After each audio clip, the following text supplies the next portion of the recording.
ये सब नौटंकी कर रहे हैं।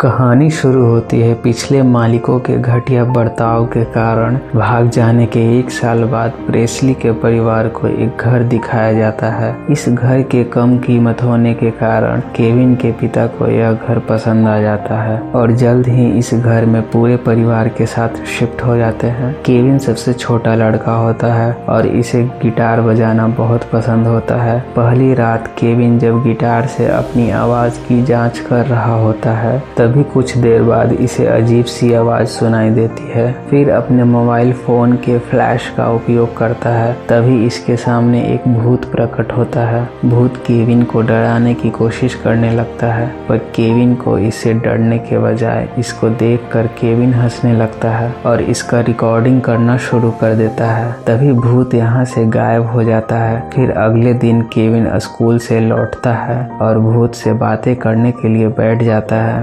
केविन इससे बहुत सवाल जवाब करता है, लेकिन भूत इसका कोई जवाब नहीं देता है क्योंकि यह बोल नहीं सकता है और इसे अपने जीवन के बारे में कुछ भी याद नहीं होता है। फिर केविन इसे अर्नेस्ट कहकर बुलाने लगता है क्योंकि इसकी शर्ट पर यही नाम लिखा होता है। तभी अचानक केविन का बड़ा भाई फुल्टन यहाँ आ जाता है और केविन से इसका फोन लेने के लिए इससे झगड़ा करने लगता है। तभी अर्नेस्ट इसकी मदद करता है और फुल्टन को कुछ दूर फेंक देता है। फिर केविन के फोन में एक वीडियो मिलता है जो केविन ने अर्नेस्ट का रिकॉर्डिंग किया था और कहता है हमारे घर में एक भूत है और जल्द ही अपने पिता फ्रैंक को दिखाता है। फ्रैंक अपने बेटे केविन से अर्नेस्ट का वीडियो मांगता है और फ्रैंक कुछ सोचता है और इस वीडियो से फायदा उठाने के लिए एक यूट्यूब चैनल बनाकर पोस्ट कर देता है। वीडियो पोस्ट करते ही व्यूज आने शुरू हो जाते हैं। सभी लोग इस वीडियो के बारे में बातें कर रहे होते हैं। तभी इसकी पत्नी मेलानी यहाँ आ जाती है।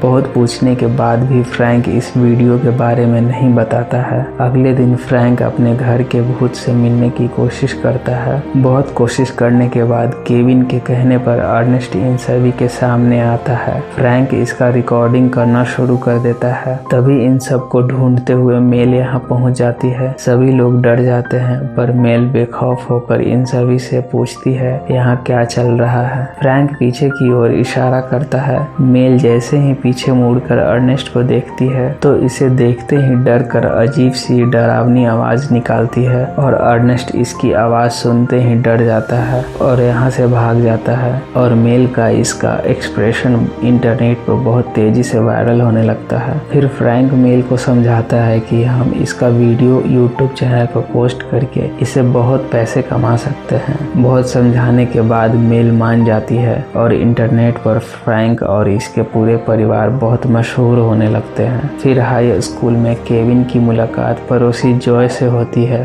केविन जॉय से अर्नेस्ट के बारे में बातें करता है कि अर्नेस्ट किसी शराब से बंधा हुआ है और हमें इसकी मदद करनी चाहिए ताकि अर्नेस्ट को मौत से मुक्ति मिल जाए। एक बार जब अर्नेस्ट का वीडियो वायरल हो जाता है, अर्नेस्ट की वजह से फ्रैंक बहुत मशहूर हो जाता है। इसलिए बेस्ट बेक केबल टीवी के माध्यम से Judy Romano film meeting Ernest के लिए यहाँ आती है। इधर केविन अर्नेस्ट को डरावना बनाने के लिए सिखाता है और इसे अलग अलग तरह का डरावना वीडियो दिखाता है। फिर कुछ समय बाद फ्रैंक के इंटरव्यू के बाद अर्नेस्ट को बुलाया जाता है। अर्नेस्ट यहाँ आते ही सभी को डराना शुरू कर देता है। सभी लोग डरने लगते हैं, पर जूडी रोमानो नहीं डरती है। इसलिए जैसे ही अर्नेस्ट इसके पास जाता है, बहुत डराने के बाद जूडी रोमानो डर कर खिड़की से बाहर कूद जाती है। इधर फ्रैंक इसका वीडियो बनाकर पोस्ट कर देता है। तभी वीडियो पोस्ट होते ही जूडी रोमानो के रिएक्शन का पोस्ट रिकॉर्ड तोड़ वायरल होने लगता है। तो फिर कुछ दिनों बाद जॉय अर्नेस्ट का पता ढूंढ कर केविन को बताती है कि अर्नेस्ट बिल्डिंग S65 में रहता था,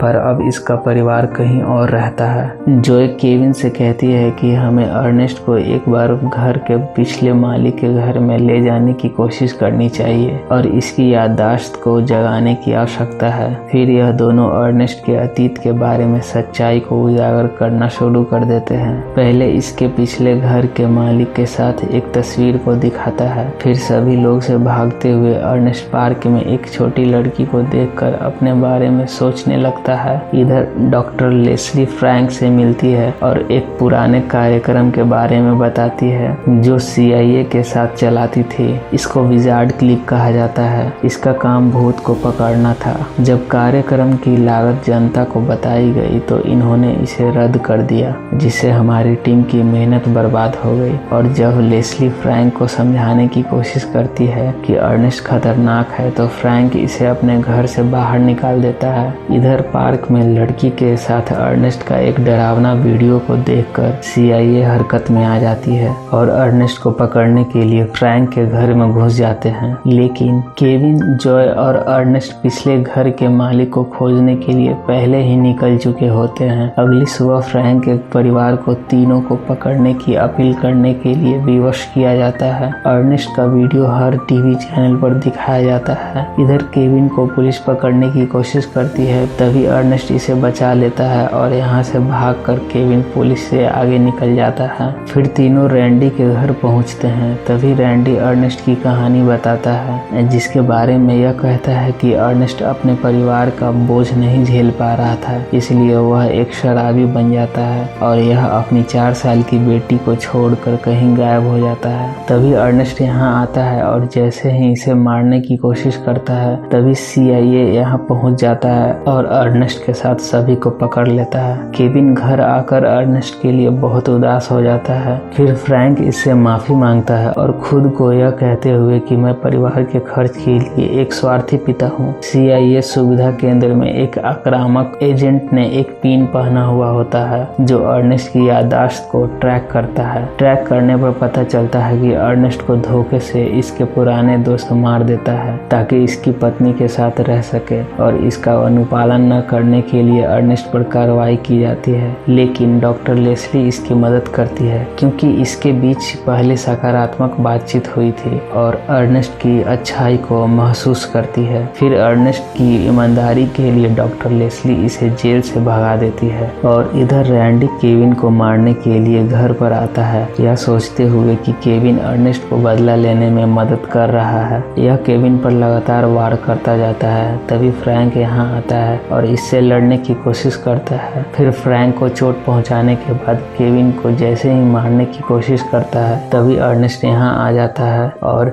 इसे खिड़की से बाहर फेंक देता है और इसकी मौत हो जाती है। फिर कुछ दिनों बाद CIA भूत अर्नेस्ट की तलाश में केविन से पूछताछ करती है, पर यह कुछ भी नहीं बताता है। फिर एक फ्लैशबैक से पता चलता है कि केविन और फ्रैंक ने इसे अपनी 50 साल की बेटी जून के साथ फिर से मिला दिया है और अर्नेस्ट अपनी बेटी से मिलकर बहुत खुश होता है। अंत में अर्नेस्ट अपनी मौत से मोक्ष पा लेता है और केविन को अलविदा कहकर यहाँ से हमेशा के लिए चला जाता है। फिर कुछ दिनों बाद जॉय केविन के घर आती है और केविन से मिलकर बहुत खुश होती है। केविन अर्नेस्ट को याद करता है और कहानी खत्म हो जाती है।